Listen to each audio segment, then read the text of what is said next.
கவனிங்க, வெறும் விறகு இருந்தா அது பாரம், நெருப்போடு இருந்தா அந்த பாரம் குறைஞ்சிட்டே இருக்கும். உன் ஜெபத்துக்கு பதில் கிடைச்சிட்டே இருக்கும், உன் துதிக்கு பதில் கிடைச்சிட்டே இருக்கும். நான் ஒரு 100 ஜெபம் பண்ணேன், எங்க விறகு போட போட போட போட என்ன ஆகணும், அந்த விறகு என்ன ஆயிட்டே இருக்கும் சொல்லுங்க, சாம்பல் ஆயிட்டே இருக்கும், அந்த தூபம் மேல போயிட்டே இருக்கும். இந்த அக்கினியில என் ஜெபத்தை போட போட இந்த தூபம் மேல போயிட்டே இருக்கும். ஆனா இந்த ஆபிரகாம் என்ன பண்ணார் தெரியுமா? விறக ஈசாக்கு மேல வச்சுட்டு இருவரும் கூடி போனார்கள்.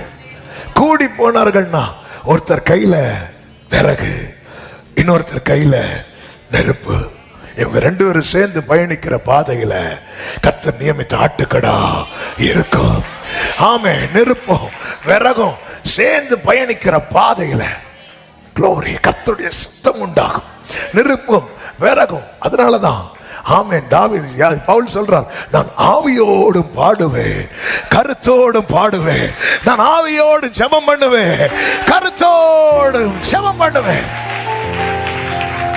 ஆமென் சொல்லுங்க பார்க்கலாம்.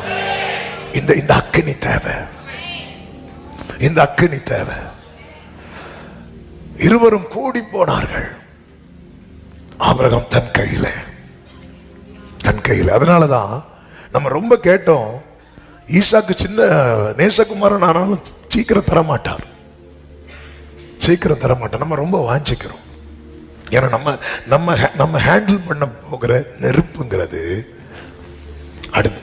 அது ஒரு தலைமுறைய அழிக்கிறதுக்கான நெருப்பல்ல, அடுத்த தலைமுறைய. சிலர் கையில இந்த மேண்டில் கர்த்தர் கொடுக்க போகிறார். சிலர் கையில